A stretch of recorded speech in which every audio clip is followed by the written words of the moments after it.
మనం ప్రస్తుతం విజయవాడ సిటీకి ఎంట్రీ అయ్యాము.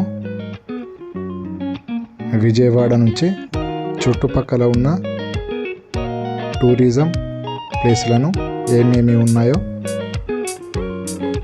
ఒక డేలో ఎన్ని దేవస్థానాలను మనం దర్శించుకోవచ్చో వివరంగా తెలుసుకునే ప్రయత్నం చేద్దాం.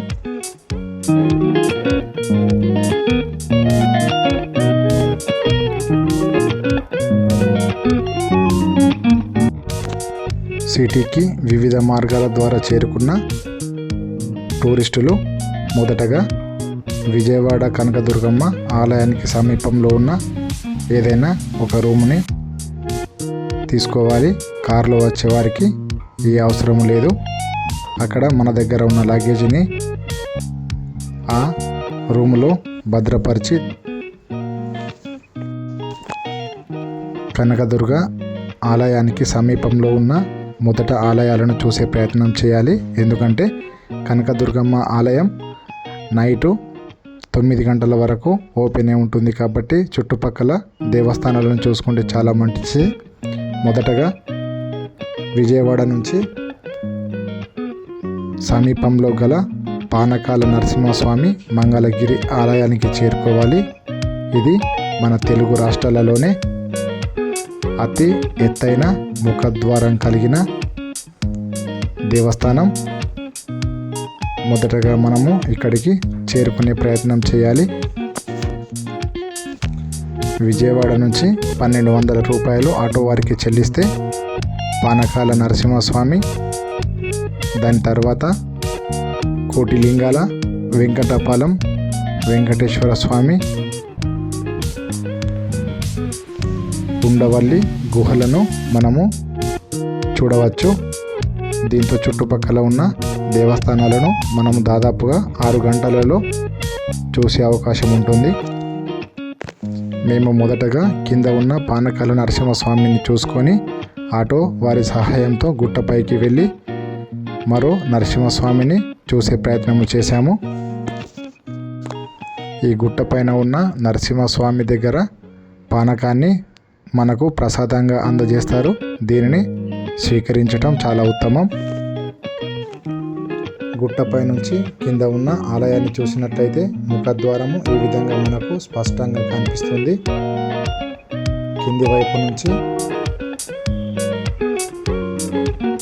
చూడటంతో పాటు పైన ఉన్నప్పుడు కూడా మనము ఈ ఆలయాన్ని స్పష్టంగా చూడవచ్చు.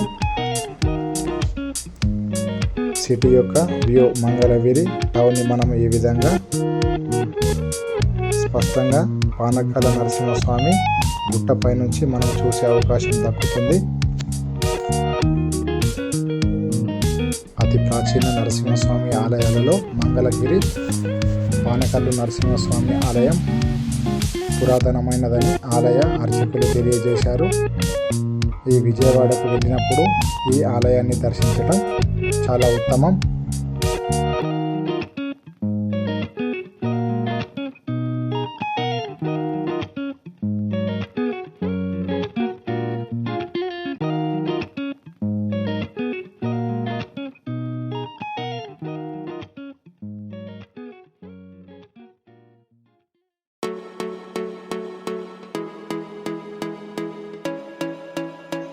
దానితో పాటు అదే గుట్ట పైన ఇంకా కొద్దిగా పైనకు వెళ్తే గుహ లోపల వివిధ దేవతామూర్తులు మనకు దర్శనమిస్తాయి. వాటిని కూడా మనము దర్శించుకోవాలి. ఈ పానకాల నరసింహస్వామితో పాటు పైన హనుమంతుని చిన్న ఆలయం, దానితో పాటు పక్కన వివిధ దేవత ఆలయాలు దర్శనమిస్తాయి. వాటిని కూడా మనం దర్శించుకొని తిరుగు ప్రయాణము అవ్వాలి. మనం ప్రస్తుతం పానకాల నరసింహస్వామి నుంచి ఉండవల్లి గుహలకు రావటం జరిగింది. ఈ ఉండవల్లి గుహల కింది భాగంలో పచ్చని ఆహ్లాదకరమైన వాతావరణం మనకు కనువిందు చేస్తుంది. ఇక్కడ మనం ఏమైనా టిఫిన్స్ ఇంత తీసుకొచ్చినట్టయితే కింది భాగంలో మనము వాటిని తీసుకోవచ్చు. దానితో పాటు మనము ఈ మెట్ల మార్గం గుండా పైనకు వెళ్ళి ఆ ఉండవల్లి గుహలను చూసే ప్రయత్నం కూడా చేద్దాము.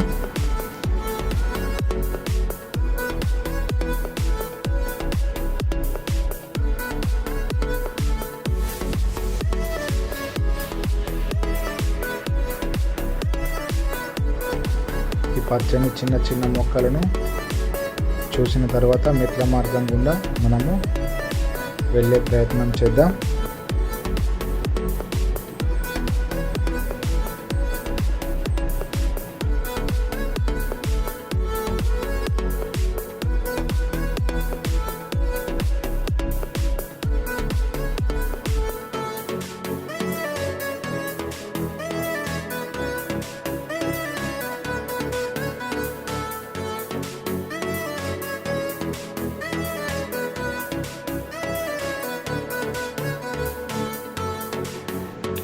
రాతితో నిర్మించబడిన అతి పురాతన ఉండవల్లి గుహలను మనము ప్రస్తుతం చూస్తున్నాం.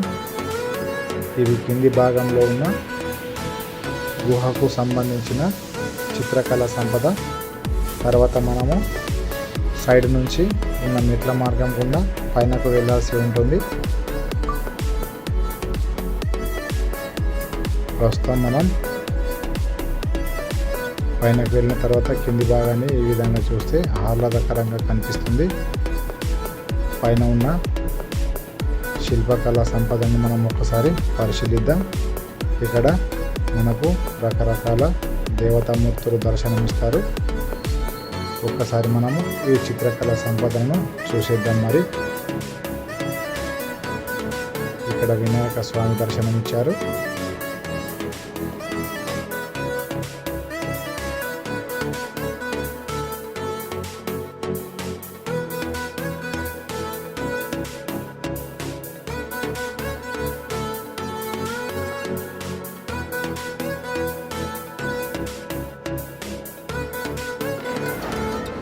దీనితో పాటు వివిధ అపురూపంగా శిల్పాలు చెక్కిన శిల్ప సంపద మనకు కనిపించడం జరుగుతుంది. వాటన్నిటిని కూడా మనము గుట్ట మొదటి భాగంలో ఉన్న శిల్ప సంపదను మనం ప్రస్తుతం చూస్తున్నాం.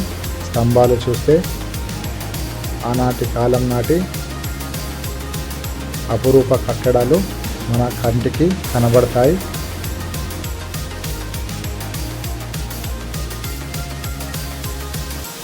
మళ్ళీ ఇక్కడ నుంచి సైడ్ భాగం నుంచి పైనకు వెళ్ళాల్సి ఉంటుంది. ఇది రెండవ భాగంలో ఉన్న శిల్పకళా సంపదను చూడడానికి వెళ్ళే మార్గము. ఇక్కడికి వెళ్ళిన తర్వాత ఈ విధమైన శిల్పులు చెక్కిన శిల్ప సంపద మనకు కనబడుతుంది. దాన్ని కూడా మనము చూసేద్దాం. మరి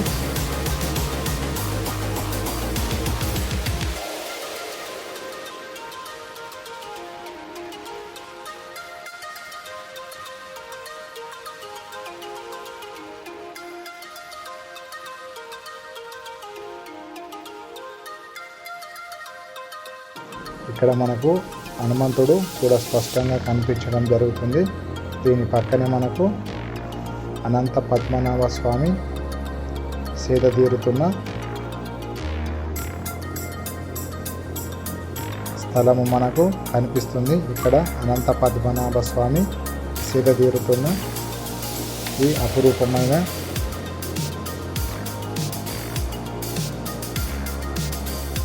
స్వామివారిని చూసే భాగ్యం మనకు కలుగుతుంది. చూసేయండి. మరి మనం కూడా ఈ శిల్పకళా సంపద ఏ విధంగా ఆనాటి కాలం వారు అపురూపంగా చిత్రీకరించారో ఒక్కసారిగా కళ్ళకు కట్టినట్టుగా చూసే ప్రయత్నం చేద్దాం. రోజు వేలాది సంఖ్యలో భక్తులు వచ్చి ఈ ఉండవల్లి గుహలను దర్శించుకుంటారని మేనేజ్మెంట్ సభ్యులు మనకు తెలియజేయడం జరిగింది.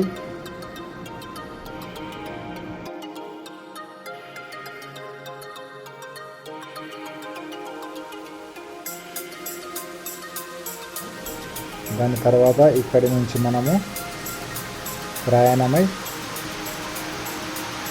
కోటిలింగాల ప్రాంతానికి వెళ్ళటం జరిగింది. ఆటో వాళ్ళు మనల్ని ఇక్కడికి తీసుకెళ్ళటం జరుగుతుంది.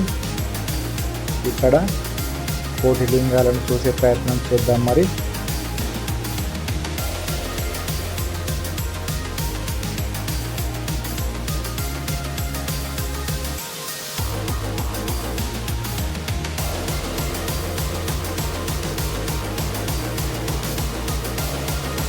ఇక్కడ ఆలయం బయట పరిసర ప్రాంతాలలో ఈ విధంగా మనకు జంట నాగులు కనిపించడం జరుగుతుంది. ఇక్కడ శివలింగం కూడా మనకు దర్శనమిస్తుంది. ఈ జంట నాగులను చూసిన తర్వాత దాని పక్కనే ఉన్న కోటి లింగాల ఆలయానికి మనమైతే ఇప్పుడు ప్రస్తుతము చేరుకుంటాము. ఇక్కడ మధ్యాహ్నం సమయంలో అన్నదాన సౌకర్యం కూడా కల్పిస్తున్నారు. మధ్యాహ్నము 1:30 నుంచి 3:30 వరకు ఈ ఆలయ కమిటీ సభ్యులు అన్నదానాన్ని ఉచితంగా అందజేయడం జరుగుతుంది. దాన్ని కూడా మనం ప్రసాదంగా స్వీకరించవచ్చు.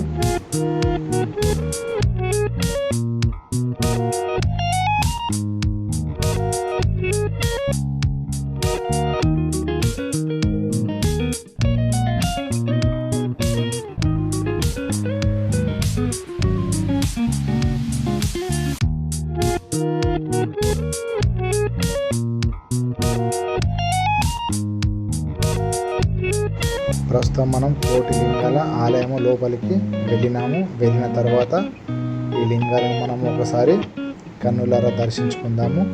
ఈ లింగాలతో పాటు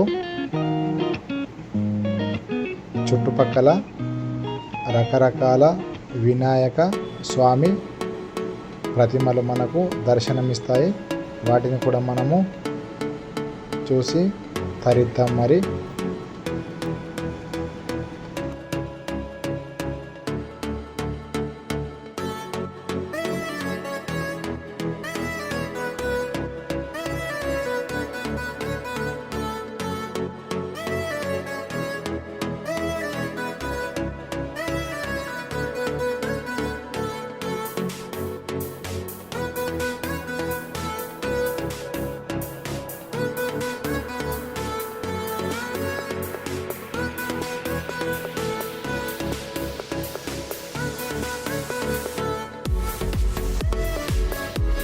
దాని తర్వాత గర్భగుడిలో ఉన్న శివలింగాన్ని మనము దర్శించుకొని బయటకు రావాలి. ఇక్కడ కూడా మనకు ఒక శివలింగం దర్శనమిస్తుంది.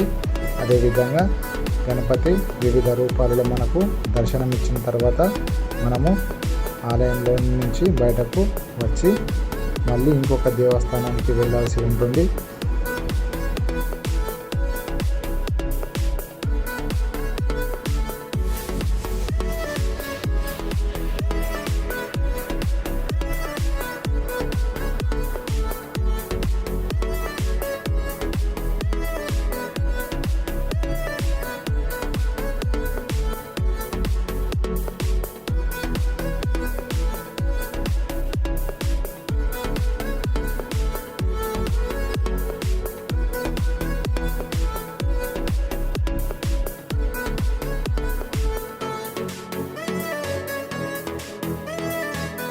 ఇక్కడి నుంచి మనం వెంకటపాలెంలో ఉన్న వెంకటేశ్వర స్వామి ఆలయానికి చేరుకోవడం జరిగింది. ఇది తిరుపతిలో ఉన్న శ్రీ వెంకటేశ్వర స్వామి ఆలయాన్ని పోలినట్టుగా నిర్మించారని ఇక్కడి వారు తెలియజేశారు. ఆలయంలో లోపల స్వామివారిని చిత్రీకరించడానికి కెమెరా అలో లేదు కాబట్టి పరిసర ప్రాంతాలను ఒక్కసారి చూసే ప్రయత్నం చేద్దాం.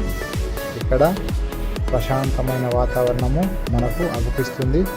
బయట ఈ విధంగా మనకు విశాలమైన ప్రాంతంతో పాటు రకరకాల పచ్చని చెట్లు మనకు కనువిందు చేస్తాయి. ఇక్కడ దర్శనం చేసుకున్న తర్వాత మళ్ళీ తిరిగి మనము రిటర్న్ జర్నీ కావటం జరిగింది.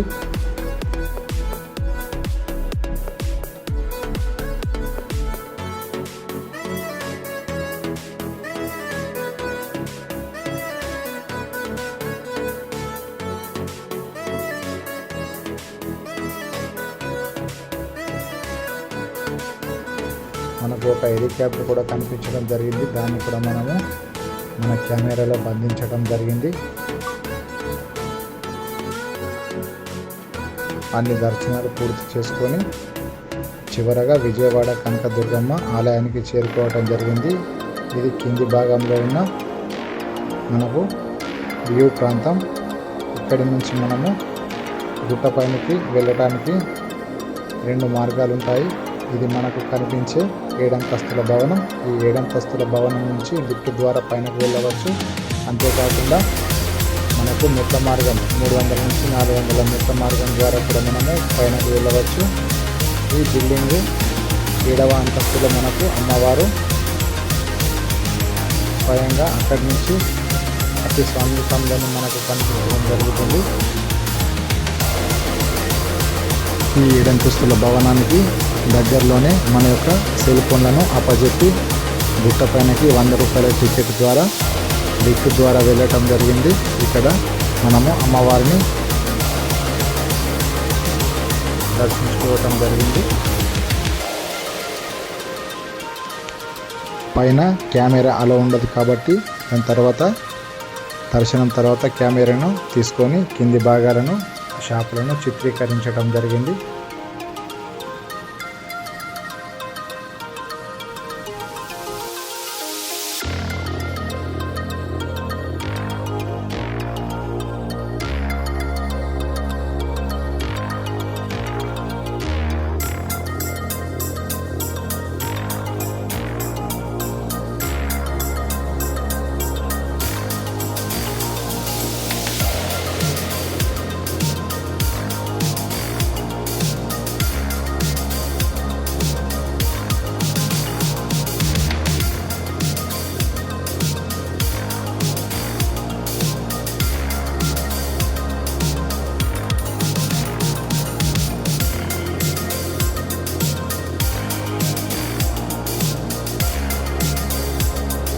ఈ విభాగం నుంచి పైన ఉన్న అమ్మవారి గోపుర భాగాన్ని చిత్రీకరించడం జరిగింది. ఇక్కడ మనకు ఓం సింబల్ కూడా కనిపిస్తుంది.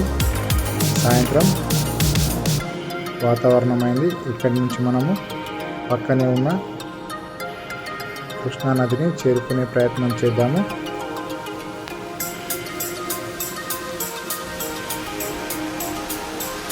మార్నింగ్ వచ్చేవారు ఈ కృష్ణానదిలో స్నానాలు చేసి అమ్మవారిని దర్శించుకోవచ్చు. మేము చుట్టుపక్కల ప్రాంతాలను చూసాం కాబట్టి దగ్గరలో ఉన్న ఒక రూమ్ తీసుకొని అక్కడనే ఫ్రెష్ అప్ అయి చుట్టుపక్కల 4 ప్రాంతాలను చూసి ఇక్కడికి వచ్చి అమ్మవారిని దర్శించుకోవడం జరిగింది. దాని తర్వాత ఇక్కడ కృష్ణానదికి వచ్చి తలపైన నీళ్లు చల్లుకొని పవిత్రం కావటం జరిగింది.